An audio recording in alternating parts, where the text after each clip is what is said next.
So once you have your product list and your customer list ready, we are ready now for the third tab, and the third tab will be the one where you create the invoice. So what we need to do with the invoice is to create a design. And once we have the design ready, we start to connect them with formulas where we can auto-populate the customer ID and of course the products that the customer ordered.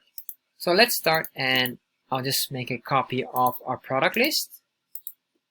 Once we have it here, move it to the end, create a copy, confirm, and there you are. And we'll call this the invoice. Invoice template. You can say invoice, that's fine, doesn't matter. And in here we'll start to make a design. So I will start to make a basic design, and you can always fine tune it to your own. So let's give it a bit more color. I'll make here a very small part here, and this, the goal of this is basically just to give it a color, and let's give this a nice orange color. And then we put in here the company logo. So this will be your company. Your company. And this can be probably here. What we want to do here is to give some space between. Alright, and same here later on.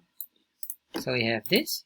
So this will be your company, and what I want to make sure is I want to make sure that these are exactly identical. So I'm just selecting this using the paintbrush, make them here identical. So this is your company name or logo, and then you have the street.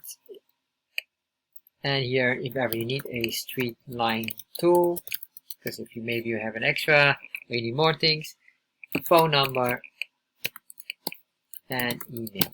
Alright, so once we have this, maybe this can be slightly bigger, give it a nice color, or make it bold. And here we are, and what we do here is exactly the same. In this case here we said invoice, and this one, that's fine. I'll make this slightly bigger. Okay, let's push this out here. Alright, now what we have here is invoice number. This will be whatever the invoice number will be. Date. This should be today's date, and I will later talk about that. Then we have the due date. Oh, due date. And in the due date, we will have whatever the due date will be. Let's say it's always plus 2 weeks. Oh, okay, yeah, I understand. I'm not allowed to do this because it thinks it's a formula, so I'll just type in plus 2 weeks for now. Yes, the reason why it gives an error, it thinks it's a formula because of the plus symbol or the plus sign, but of course we have text here, so that doesn't work. Once we have this, we're done here. Now what we want to do here is we want to say invoice for our customer for, and then here we put in customer name. We have the company name, if applicable, most commonly it is. The customer name will be, of course, first name and last name. And then we have the address line. Then we have phone number, if ever necessary. Alright. And then we have here like the payable details or the payable info.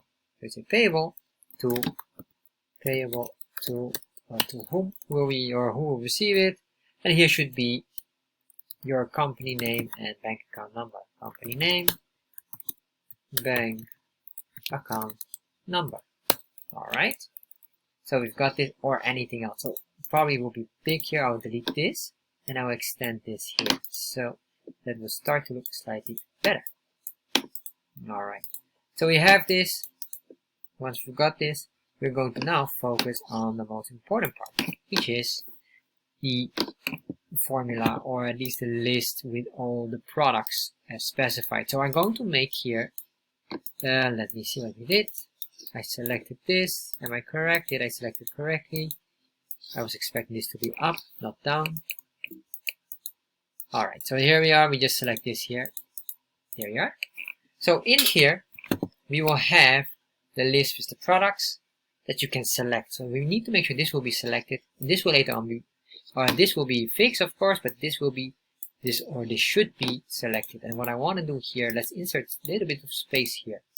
Not that much, but enough so there's space between these two here. Alright. So once we did this, let's go in here, and here will be our table. So here we have the number for the product and the description. And as you can see now, let's insert a small item here. Now we have these here. Well, it's not necessary, I think, for now. Let's do that later on. So here will be, because we should have here the numbering of the item. And then, so we have to later figure out how we can do this properly. Here will be the description. Here we will have the quantity, so how many items does the customer order, and the description will be the product name. Maybe product name is more better. Product name, the unit price, how much will it cost, and finally the total price. There we are. So once we have this, we're basically done. We can extend this more, doesn't matter.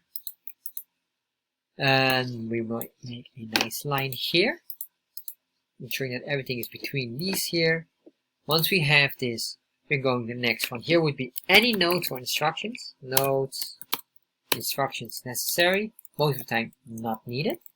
But here we will have the most important one, which will be the formula or the calculation of the total. So we say here subtotal.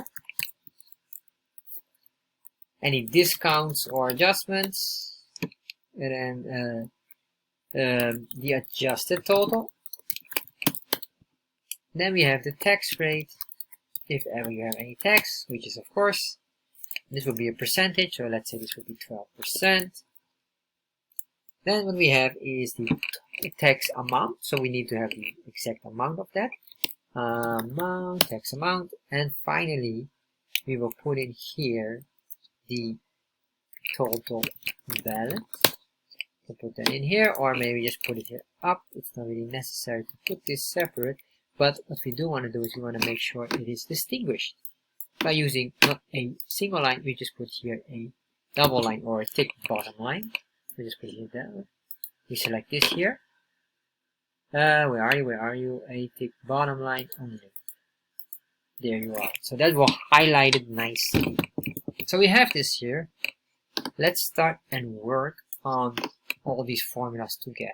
So make sure you have this now, and then later on we can fine-tune the design a bit more, because probably here this should be smaller. We can design. We'll focus on this later on.